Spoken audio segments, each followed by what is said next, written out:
Good morning. Welcome to You Can Do It Maths with Mr. Richter. And today we will do the 2021 February-March core paper 1, 2. Let's have fun. Question 1. Complete the statement. The diagram has a rotational symmetry of order 1. Rotational is the important word there, which is not the same as just symmetry. Rotational symmetry means if you would take a piece of tracing paper, trace the shape, okay? Let's mark that top left-hand corner and then rotate it. It is how many times it will fit onto itself. So we're rotating, and you see there it fits onto itself once. And we keep rotating until we're back where we started, until I have that corner back top left again, twice. So this will be a rotational symmetry of order 2. Oh my goodness, what an ugly pen. Right. Next, on the diagram, draw all the lines of symmetry. This is like a mirror line where the two sides is the same. So, using a ruler and pencil, always. There's one obvious line of symmetry going through the middle. And there's a horizontal line of symmetry going this way. So it's got two lines of symmetry as well. Rotational symmetry and lines of symmetry is not the same thing. They're not always necessarily the same amount, but in this case, they are. Question 2, draw a kite. That is great, it's straightforward. Just make sure you use a ruler and a pencil. Question 2b, write down two geometrical properties of a rhombus. Now remember, a rhombus is simply a square that's gone a bit wonky. Okay, so looking at a square, there is some properties that's the same. For example, all four sides are equal in length. So we can write that down.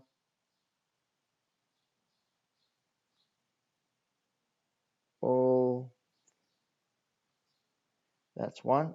Another property of a square is the opposite sides are all is parallel. Okay. Then what makes a rhombus different from a square is when it gets to the angles. Okay. Square, all the angles are 90 degrees. Here in a rhombus, opposite angles are equal. So there's another one. I mean, we already have two. This is just to help you. All right, it turns out there are 7 properties of a rhombus.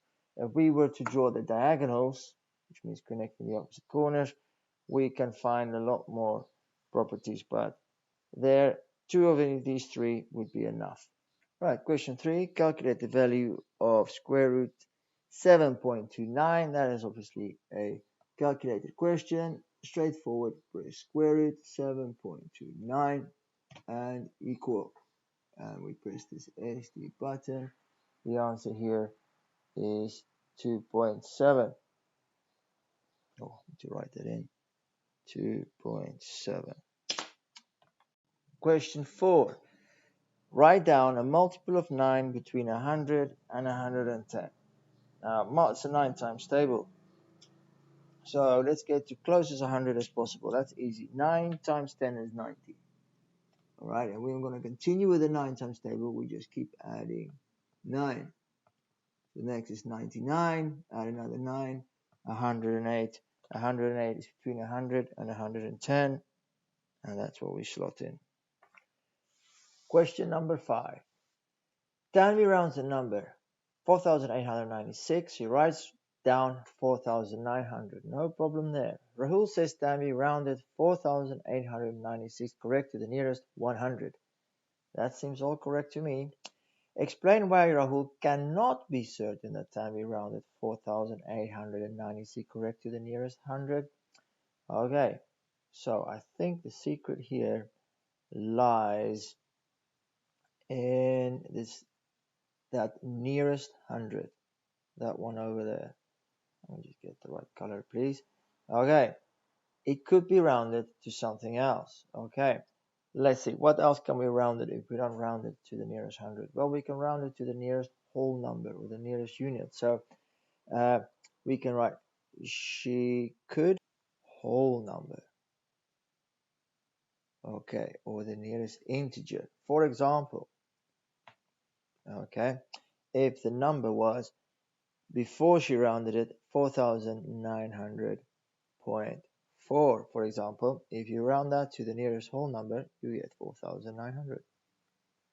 Okay, or to give you another example, she could have rounded it to the nearest 10. So instead of whole number, we could have put 10. So if you think of the number 4,895, for example, if we need to round that to the nearest 10, you'll end up with 4,900 as well. Okay, right, question 5b. Calculate. Give your answer correct to 3 decimal places. So again, this is a calculator question. So we go on the calculator, start by pressing the fraction button. 6.4 times 4 squared. Use the arrows to go to the line at the bottom. 17.9 minus 6.1 equals, press this button over here, and we get, okay, and it's good to write down what is on your calculator display. 0.677996, etc. Okay, that's enough. Okay, because this counts 2 marks, let's write the unrounded answer, and then we look. They wanted to 3 decimal places, so that's 1, 2, 3. We're gonna have to cut it off there. Okay, but next to the 7 is a 9, so that 7 needs to get rounded up. Final answer 8.678. Right, question number 6. These are the heights of 4 sisters. So there are the heights. Work out the range of these heights. Remember, range is the difference between the, in this case, the tallest and the shortest, the biggest and the smallest value. So here we got the biggest there is 1.65.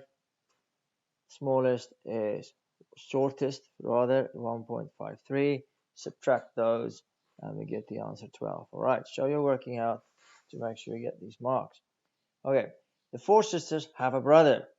Okay, so let's imagine there's another person over here with a length. Okay, the range of the 5 heights is 18 centimeters. Okay, work out the possible heights of the brother. So now, this could be an older brother, it could be taller, or this could be a younger brother who is shorter. Okay, so let's start. Let's say he is younger and he's shorter. Okay, that means he'll be shorter than 1.53. Okay, the range is 18 centimeters. All right, centimeters Romanthian divided by 100, that's 0.18 meters. Okay, so that means if we take the tallest person, 1.65, so tallest sister, and we subtract from that 18 centimeters, okay, we will get the height of the brother who is shorter, and that will be 1.47. Okay, so that means if he's shorter, it will be 1.47. But he could also be older, he could be taller, so that means he's taller than 1.65. Okay, that means now we need to take the shortest value and then add 0.18 to get to the tallest person. In this case, it will be 1.71. Okay, they're kind of testing and see if you know that range means the stretch between the tallest and the shortest, or the biggest and the smallest. Right, question 7 is column vectors. And it's straightforward, this one. The 2 in front, we multiply with both numbers. Just 2 times minus 3 is minus 6. And 2 times 7 is 14. Okay, but I'm going to take a moment to explain what we're actually doing. All right. The minus 3 means when we're moving from a point, we're moving 3 squares to the left because it's minus, and 3 and 7 units up. And that will create a our vector. This is the actual vector. So it means we've moved from this point to that point, 3 to the left, 7 up. Now we put a 2 in front, it means we're just doubling what we're doing. Okay, so we're doubling the length of the line, so it means now we're moving 6 spaces to the left and 14 spaces up. We just double that. That's what it means in reality. The next one, same thing. It is straightforward. We just add the top value to the top value, so that 8 plus minus 5 is 8 minus 5 is 3. And minus 6 plus 2 is minus 4. But again, okay, in case you need to know, what are we actually doing? All right, the 8 means we're moving as a vector 8 spaces to the right, and the minus 6 means we're moving 6 units down, so that's a vector going like that. Okay, then we add to this from there a vector of minus 5, which means we're now going to move 5 units to the left and 2 units up. Okay, so we end up over there. If we were to do that all at once, it means it will be a vector going 3 to the side and 4 down. So this is the new vector which combines the two, is this one here. Okay, easy way though, at the top, at the bottom. Right, question 8. Sahil and Anika share $78 in the ratio 5 to 8. So this usually means that Sahil and Anika is not equal, right? Anika is the favorite. She gets $8 when Sahil only gets 5. Okay, so calculate the amount each receives. So let's just start off basically, right? If Sahil gets $5, then Anika would get 8. So that means in total we would have handed them how much? $13. Okay, but we're not. We're not handing them $13. We're handing them $78 in total. So we need to keep giving Sahil $5 and Anika $8 over and over again until that total there is equal to 78. Quick way to figure out how many times we have to do that is by dividing. So 78 divided by 13. We're going to have to keep giving $5 to Sahil 6 times and $8 to Anika 6 times, or simply put, we do 5 times 6 is 30. That means Sahil is getting $30. And Anika, we have to do 8 times 6, which is 48. Okay. Now, we know this is right because when we add this together, this is just a check. Okay, this doesn't count any marks. That adds up to $78. So we've handed out $78. Right, question 9. The diagram shows a prism. There it is. The cross section of the prism is an equilateral triangle. Draw a net of the prism on the 1 centimeter grid. All right, now see each square is 1 centimeter. I'm going to start by drawing the base of this prism. Okay, and that's clear. A rectangle that's 4 centimeters by 3 centimeters. That's the front face there, and then 3 centimeters going this way. Okay, it might not look right compared to that, but remember this one is not to scale, so it's going to look different. Always use a ruler and a pencil. Okay, now let's start with the front face. We now want to draw this triangle.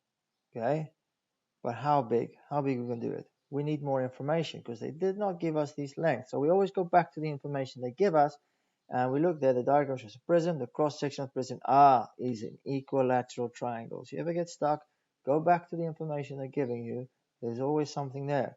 Equilateral means all the sides are the same length. So we now know that is 4 centimeters and that is 4 centimeters. All right. What does it mean? Okay. I now need to draw a triangle, equilateral, so it's going to be on this line.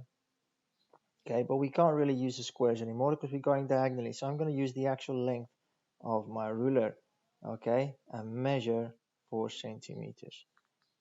Okay, so in the end, this triangle that I'm drawing here has to be an equilateral triangle. Okay, all the sides has to be the same length. Okay, so it means that is 4, and of these centimeters squares, that is 4. So that's the front face. Then the back face, of course, is going to be the same. So again, on here, remember, not the height of the thing, the side needs to be 4 centimeters. So it will be a little bit less than 4 squares because we're going diagonally. Okay. Next is the two faces here on the side. So it's this one here and that one there. And as you can see again, equilateral triangle. So this is 4 and that is 3. So all we need to do now is draw another rectangle here. That is 4 by 4 and 3. That fits easily. And the same on this side. 4. You need to be accurate with these things to get full marks. Okay, you can't guess. Don't make things up. Okay, and there you go. If you look at the mark scheme, you get marks for the following. All right. 1 correct face drawn. So if you got that base one there, you get 1 mark for that. 3 rectangles and 2 triangles. So if you got 1, 2, 3 rectangles and 2 triangles, doesn't matter if they're the wrong measurements, seems to get another mark. And then the final mark is if all these lengths is the same, including this length needs to be 4 centimeters, then you get full marks. Right, we're on question 10. And this is all about a stem and leaf diagram. Okay, so the number of passengers on a bus is recorded each day for 14 days. So there will be 14 values down there, number of passengers. You see that there's 15 passengers on the bus, and over there's 29 passengers on the bus. They want us to put it in a stem and leaf diagram. Now remember, a stem and leaf diagram is always needs to be ordered to get full marks. Okay. Now, there are many ways to attempt this, but going one number at a time is the safest way not to leave everything out. So I'm going to leave this blank, and in pencil or something else, it doesn't count, I'm going to start my stem and leaf diagram here. So 1, 5 means I need to put a 5 next to the one there. That counts for 15. 1, 8, I put it over there. 22, I'm going to put the 2 over here. 17, the 7 goes there. 35, the 5 goes there. 38, 24, another 19, 24, 36, 29. Okay, going one by one ensures that I don't leave any numbers out, because this is one of the main ways students lose marks. They leave numbers out, they go missing. Okay, now the next step is to put this in my stem and leaf diagram over here, but ordered. Okay, so we look for the smallest value here, which is 5. So we got the 5, then it's the 7, then it's the 8, and then the 2 9s. Okay. Right, next one over here, the smallest value is 2. You see this is already in the right order. Brilliant. So 2, 4, 4, 5, 9. And down here, let's put the 1 first, then the 5, then the 6, and then the 8. Okay. Count them just to be sure. 1, 2, 3, 4, 5, 6, 7, 8, 9, 10, 11, 12, 13, 14. 14 days, 14 values. Excellent. Okay. All right. So make sure you get that right. If you do the unordered stem and leaf diagram, you'll get 1 mark, but to get full marks, it has to be in the right order, in the right place with all the numbers there. Right. We're on question 11. And there's a lot of reading here to do. This is one of those questions that's really trying to give you a headache. All right. So if you feel there's a bit too much, skip it, come back to it later. Okay, because these are not easy marks here. But let's read it. The mean of 9 numbers is 17. So what that means, okay, let's start off, all right? There is 9 numbers. We don't know what those numbers is. So I'm drawing a line for each number. 1, 2, 3, 4, 5, 6, 7, 8, 9. And the mean is 17. So how do we work out the mean? The mean is when you add up all these numbers, we don't know what they add up to. Okay. And then we're going to divide them by how many there is. There is 9 of them. Then the answer will be 17. Okay, with this information, we can actually figure out what they will add up to. We just solve this equation. So 9 times 17, okay, is going to give us 153. So 153 divided by 9 is 17. That means if we were to add these numbers up, we'll get 153. So that's the information we can get from the first line. Next one, 7 of these numbers add to 132. So let's say, all right, the first 7 numbers, if we add them up, we'll get 132. Okay, what does that mean? It means that we can figure out what these two numbers add up to, because they will add up to the rest. So if we do 153 minus 132, okay, we now know these two numbers, they add up to 21. Okay, the other two numbers, we now know they add up to 21, have a difference of 5. So what could that be, right? When we subtract them, okay, maybe just basic trial and error, right? Think of two numbers, add up to 21, and when we subtract them, we get a difference of 5. Let's start with 10 and 11. Okay, that's not going to work because the difference is 1. We have to make this one smaller. Let's make it a little bit smaller. Let's make this 8. So 8 plus 1 is 21. 13. Yeah, that's 21. That's 5. Here we go. We got it. Trial and error. We have it. So these two numbers must be 8 and 13. Oh, that's the answer. 8 and 13. Question 12. Factorize completely. All right. When it comes to factorization, I'm going to do the long way, which makes things more clear, right? We break things down into their factors first. So meaning 9, we can be written as 3 times 3, okay? And t squared, we can write as t times t, and that's another w, right? So 9t squared w means 3 times 3 times t times t times w minus 3t. All right, now when these are two terms, we just need to look for the common factors. So what do they have in common? They both have at least one 3, and they both have a t. Now that common factor is the one thing that we are going to take out and put in front. So we take the common factors out, that goes in front of the brackets. Okay. And what's left is what goes inside the brackets. So here we got a 3, a t, and a w, that goes there. And there's a minus, don't forget the minus. And now we've taken everything away, so that doesn't mean we leave it blank, it doesn't mean there's nothing. We need to put a 1. Okay, so when we multiply this out, we need to get back to the original answer. 3 times 3 is 9, t times t is t squared, and then the w goes there, and 3t times minus 1 is minus 3t.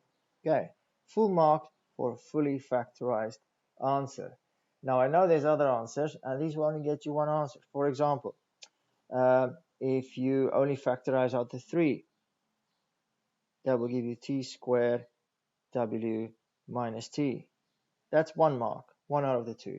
Or if you only factorize out the t, that will give you 3, what's that, tw minus 3. Okay, so both of these will give you 1 mark. It's factorized, yes, but it's not completely factorized. This one gives you 2 marks, that only gives you 1 mark each. Question 13. Again, it's one of those questions that's trying to give you a headache. Okay, but if we just take it slow and think carefully, we can figure this out. You can do it, right? Sarvi makes some biscuits. She sells 5/13 of the biscuits. So this is a fraction. She now has 96 biscuits left. Okay, work out the total number of biscuits Sarvi makes.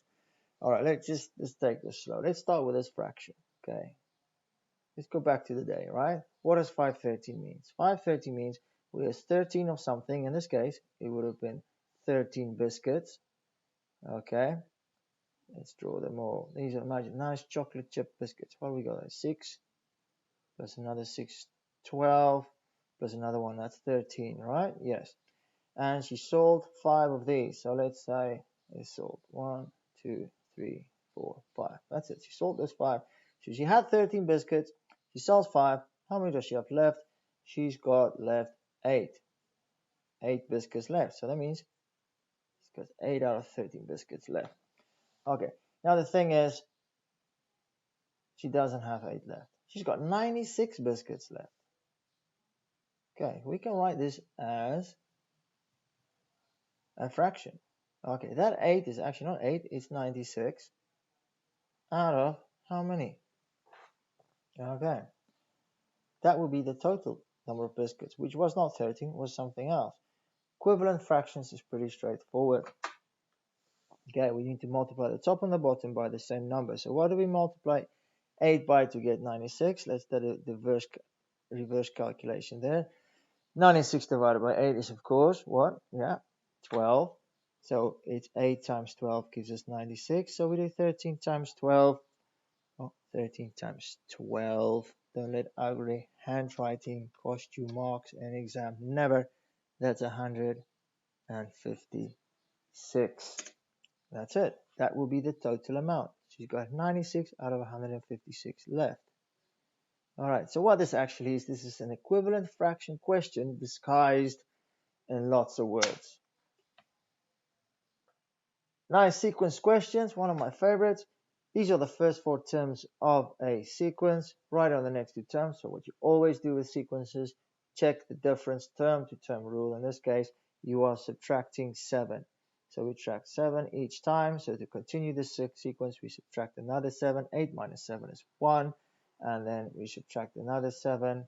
7 minus 1 minus 7 is negative 6. Then find the nth term. And please, please, please, this is not n minus 7. No, it's not that. Okay. The common difference tells us that it is like the negative 7 times table. Okay, so that minus, if we write the negative 7 times table, it's negative 7, negative 14, negative 21, negative 28. Okay, so we basically have kind of the same sequence here, the negative 7 times table. So that makes it minus 7n. Okay, difference here is we're not starting at negative 7, we're starting at 29. Then instead of minus 14, we got 22, and then we got a 15, and then we got an 8. All right, so we just need to see how do we get from there to there? How do we get from minus 7 to 29? How do we get from minus 14 to 22, etc.? Okay, and the answer here is we need to add 36. Let's double check that. Negative 7 plus 36 gives me 29. So we need to add 36. So get from the negative 7 times over to 29, we add 36. There is another shortcut, okay, to get that answer. If we were to continue the sequence the opposite way, we will get what goes at the back here. Okay. If we add 7 to 29, what is that? 36. So the 0th term, the one in front, is 36. And that is what we put over there. That's like a little trick to get the answer to that one. To get marks here, you'll get 1 mark for negative 7n, 1 mark for 36, 0 marks for n minus 7. Please don't write that. Question 15 is straightforward, lowest common multiple question. There is at least 2 ways to do this, okay? Because this is pretty straightforward, just writing out the multiples of 18, which is 18, 36, 54, what is next, 62, 72, 90, what kind of 90, 108, what's then, 26, 126, okay? And then the multiples of 21, it's a bit easier, 21, 42. Use your calculator to help you with this to save time. Okay, it's no problem saving time. 105, 126, and there we go. These are the common lowest multiples. If you want to use the prime factor method, no problem with that. It's good to know that method because when the numbers get bigger or more complicated, this is the way to go. So let's do that quickly. There's the fishbone. We call the fishbone, or if you want to do the tree method, I'm going to do one of each. So you do 18 divided by 2 is 9, 9 divided by 3 is 3, 3 divided by 3 is 1. So the prime factors of 18 is 2 times 3 times 3. Then for 21, what's the prime factor of 21? The other method, of course, is the tree factor tree. Think of a prime number divided in 21 as 3. The other one is 7. There's only 2. 21 is 3 times 7. Okay. What you do then is you take the common factors. They both have a 3. Check that once, and then multiply it by everything else that's left. The 2, the 3, and the 7. So we got 3 times 2 times 3 times 7. Okay, that also gives us the answer. Okay, good to know this method, because with big numbers, this one works faster than writing out the multiples. But in this case, writing out the multiples, I think, is faster. Question 16a, write 567 million in standard form. Standard form is where we write a number between 1 and 10 times 10 to the power of something, which means we need to move the decimal point, which is at the moment over there, to just after the first number, which gives us 5.67. Then it's times 10, and when the power is how much we have moved that decimal point. Let's see, 1, 2, 3, 4, 5, 6, 7, 8. So it's 10 to the power of 8. Now there is a way to do this with your calculator, and it helps a lot to be able to do things in standard form, especially with the next question. To do this, you can change the settings on your calculator, and most scientific calculators has a similar method to this one. You press Shift, Setup, and what we're changing now is the number format, how the numbers are shown on the calculator. So for that, we press 3. We now want scientific notation, which is another word for standard form.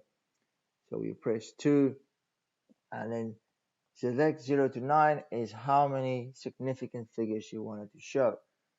Now, usually you wouldn't put 3, because that is what Cambridge wants you to put the answers to.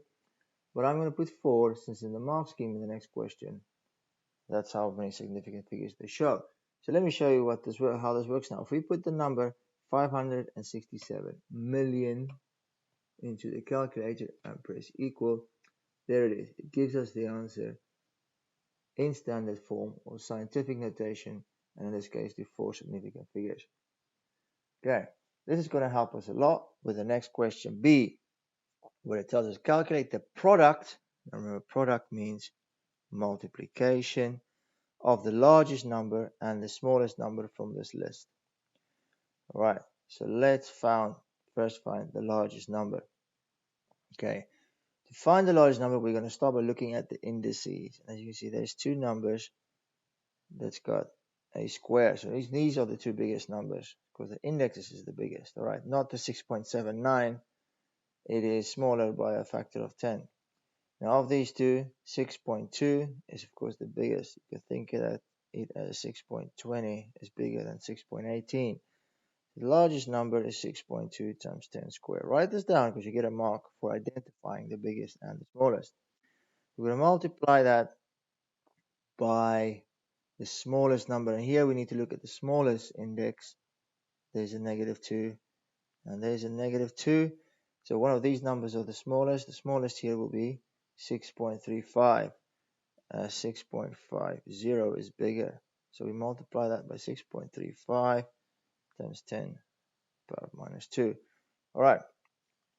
So on the calculator, the quickest way is to slot it in there using the standard form button. So the first one, 6.2 times 10 to the power of 2 multiplied by 6.35 power of -2 equals SD. Because we got the settings right on our calculator, it gives us the answer in standard form straight away, which is 3.937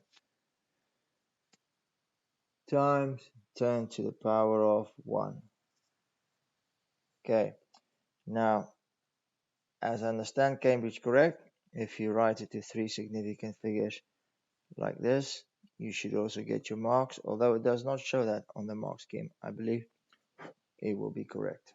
Question 17 is a similarity question, which means these triangles are similar, they're the same shape, just the one is bigger than the other by a certain ratio. So to do this, we use ratios, or in other words, fractions. So I like to start by writing down the side we want to know, x. Okay, that side is in the same ratio to the corresponding side over here, 1.61, as to the other two sides we have. Now we wrote the x first at the top, the bigger triangle, so we put this side first as well. Don't swap them around, over 2.8. Then it's a matter of solving these equations. To get x, we need to multiply this. This is multiply this on the other side. So you'll have x equals 1.61 times 3.2 over 2.8. So let's slot that into our calculator. 1.61 times 3.2, press the down arrow, 2.8 equals, and there's our answer. See, from the previous question, I still have my calculator in standard form mode. To change that back, you press shift, set up number format. We want it now normal, press 2 equals, and there we go, 1.84. Question 18, indices. Okay, we need to remember the rules of indices here. The first one here is division. Remember, well, when we divide with indices, then we just subtract the index. So 12 minus 3 is x to the power of 9. Okay, then we got a power to a power. That means we need to multiply them together. So that gives us y to the power of 10. Question, what are we, 18b? The one that will make it a little bit harder, okay, is where we need to find the same base number. Okay, so the thing to remember here is we got 3 to the power of p. What we want to do is we want to change the 1 over 81 also with a base number of 3. And then whatever we're left up there, the index, will be equal to p. Since these the base numbers are the same, then p equals whatever is over there. Okay, so let's work towards that. Okay, first of all, we can change the 81 to 3 to the power of something. So if you don't know what it is, use your calculator. For example, right, we can do 3 squared is 9. So we need to go bigger than that. Next one is 3 cubed. What is the cube button again on my calculator? All right, go and find the cube button. Use this one. Any power. 3 to the power of 3, 27. Let's try the next one. 3 to the power of 4, 81. Brilliant. So now we know that, let's write it like this. 3 to the power of p equals 1 over 81. That 81 we can write as 1 over 3 to the power of 4. That is the same. Next rule of indices, we need to remember a denominator can be written as a normal number with a negative power, negative index. All right, so here we go. This is what we wanted. Okay, we now have the base numbers the same. We have a 3 there, 3 there. That means p is equal to minus 4. So that's our final answer. P is equal to negative 4. Question 19. It says, without using a calculator, big and bold, work out 2 1/4 times 3 2/3. You must show all your working and give your answer as a mixed number in its simplest form. What they say with this, without using your calculator, they say that if you do the following, you take your calculator, okay, and you type in the answer, 2 1 over 4 times shift 3 2/3 answer. There is an answer. Okay, they want it as a mixed number, so we can change this by a mixed number by pressing shift and this SD button here, 8 1/4. If I were to do that in the exam, I mean, I've got the right answer, I'm going to get 0 marks because they said without a calculator, and that was clearly using a calculator. So what we need to do to fill in this gap and to show every single step, right? The first step here would be to change these mixed number to improper fractions. If you remember how to do that, that's 2 times 4 is 8, plus 1 is 9 over 4. Okay, if you ever get stressed in the exam, you forget how to do this, you can do it with your calculator. You just put 2 1/4 into your calculator, press equal, and then my calculator did it by itself already. Okay, remember you can switch back between the different forms by pressing shift and the SD button, or change it to a decimal. So we do the same with the second fraction. 3 times 3 is 9, plus 2 is 11, that's 11 over 9. Okay, if you forget how to do that, you put 3. Nobody's going to check if you actually use the calculator. 11 over 3. See, double check my answer. I made a mistake. So we can now correct it. This happens often in exam. We're stressed, we're tired, we run out of brain juice, we make silly mistakes. Double check it. Okay, the next step is to multiply these two fractions together. Okay, that's easy. With multiplying fractions, we multiply the top number with the top number, that's 99. And we multiply the bottom number with the bottom number, that's 12. Okay. There is another way of doing it, that's cancelling out before we multiply. You can divide this by 3 as 1, divide that by 3 is 3. 3 times 11 is 33 over 4. Okay, this is another way, because when we're here, you would probably want to simplify before, and we can do that. Let's just put that into a calculator. 99 over 12 equal, there it simplifies it for us already. And the next step will be change this improper fraction to a mixed number. As they asked, 4 goes into 33 8 times, remainder 1 over 4. If you need some help, use your calculator and it will change it for you. Okay, so you clearly, to get full marks, you need the following, right? These two improper fractions, that gets you 1 mark. Multiplying them together in either form here gives you another mark. Okay, you don't have to have the simplified form. You get full marks, you get the mark for this. Final correct answer if you have the other 2 marks. Question 20, simultaneous equations. There is more than one way to solve simultaneous equations, but in this case, they've lined up for us the x's and the y's and the equal signs so nicely. It means they want us to use the elimination method.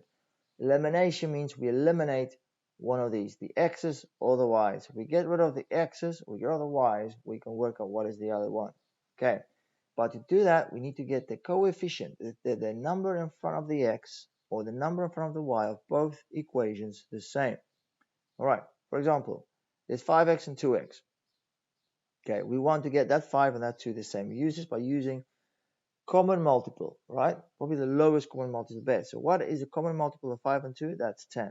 So we're going to want to make them both 10x. All right. But if we do that, we change the 5x to a 10x, which means we multiply it by 2. We need to do it for the whole equation. Okay. Otherwise, the equation becomes untrue. So 5x times 2 is 10x. 6y times 2 is 12y. And 14 times 2 is 28. Okay, that means that equation is still true as it was before. And the second equation here, to make the 2x 10x, we've multiplied it by 5. So 2x times 5 is 10x. 8y times 5 is, what's that? That's 40y. And 7 times 5 is 35. Okay, the next step now is to eliminate. Okay, now here you can either add the equations together or subtract them. If you forget which one to do, okay, just try. Okay, if we were to add these, we'll get 10x plus 10x is 20x. We haven't eliminated anything. That's why we subtract, because 10x minus 10x is 0. Okay, remember, we don't always subtract. In this case, we do. Okay, 12y minus 40y. Don't get your things mixed up. This is going to give us a negative answer, right? 12y minus 40 is minus 28y. And then 28 minus 35 is negative 7. Okay, now it's simple solving equations. We want to know what is y, so we're going to have to get rid of the minus 28. and this is by dividing by minus 28, because it's minus 28 times y. So we divide by negative 28 on both sides. So that will give us y equals negative 7 divided by negative 28, okay, is 1/4. Of course, the two negatives makes a positive. So we have the one answer there. Okay, 1/4. Or if you want to write this as a decimal, you can write 0.25. Okay, whatever you prefer. Both is correct. Okay. Next thing is to find the x. And to find the x, we now have the y. We substitute this back into one of the equations at the top. And you can pick any one you like. I'm going to do the second one just because it's smaller numbers and it looks like it's going to be a little bit easier. So I write the second equation at 2x plus 8. And instead of y, we put that 1/4 or 0.25 equals 7. Now we just work this out. 8 times 1/4, okay, is of course 2. Subtract 2 from both sides. That leaves us with 2x equals 5. Then divide by 2. So x equals 2.5. Or if you're doing the decimal thing, 2.5. Quickly show you equation 20. Another way of doing this. Both correct. And in this method, we will get the coefficients of the y the same. To eliminate the y first. So we need to look for the common multiple of 6 and 8. 6 times 8 is 48, but that's not the lowest common multiple. The lowest common multiple is 24, although you can use 48, sorry. Okay, but here we want to make that 6 a 24. We're going to multiply everything here by 4. So 5x times 4 is 20x. 6y times 4 is 24y. And 14 times 4 is 56. At the bottom here, we want to multiply everything by 3 because that 8y then will become a 24y. We got the same coefficient there. 2 times 3 is 6x, and 7 times 3 is 21. Again, we're going to want to subtract the bottom equation from the top one because that will eliminate the y's. We can work out x. So that gives us 20x minus 6x is 14x equals 56 minus 21. What's that? That is 35. Okay. Then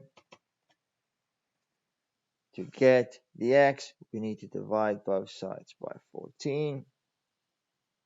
And that will give us the answer of x equals 2.5 or 2.5. Okay. Now to get the y, we need to substitute this x into one of the top equations. Again, you can take any one. I'm going to take the bottom equation because the numbers are smaller there. So 2 instead of x, we put 2.5 and then plus 8y equals 7. 2 times 2.5 is 5 plus 8y equals 7. Right? Subtract 5 from both sides of the equation. So we get 8y equals 2. Then divided by 8. We get y. 2 divided by 8 is 0.25. Okay. We slot the answers in there. And question 21. We've made it to the end. All right. The diagram shows a shape made from a quarter circle, OAB, this refers to there, we can see that, right and clear, and a right angle triangle, OBC. The radius of the circle is 5 centimeter and OC is 6 centimeter. Calculate the area of the shape. So we clearly have two shapes there. Let's start with a triangle. Okay, remember the formula for the area of a triangle. Okay, is half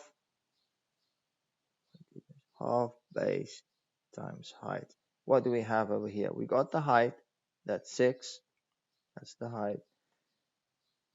Do we have the base? Doesn't look like it. But here's one important thing to remember, that when we get to circles, the radius is always the same. Got the radius of the circle, here's 5. This is also the radius of the circle. It always stays the same. So it means the base is 5. Okay, so we start off. The area of the triangle is a half. Base is 5. The height is 6. Okay, and we can slot that in. 5 times 6, of course, is 30. Half of that is 15. Okay. Right. Next, the area of a circle. This one we need to remember correctly. What is it? Pi r squared. Okay. So area. So the area of a semicircle, or not semicircle, quarter circle, of course, is going to be pi. What's the radius? That's very clearly 5 squared. And a quarter circle, good old fractions, remember, a circle divided into 4. So we need to divide our answer by 4. Okay, so let's slot that into a calculator, just as it is there. So it's pi 5 squared and divided by 4.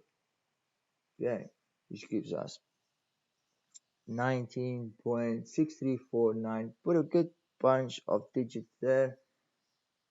3, 4, 9, etc. And then all we need left to do is add this together. We still got our answer on the calculator, so we can just add to that 15, and there we go. Final answer 34.6, written to 3 significant figures, gives us full marks. And we're done. Well done. You can do it. Keep working hard.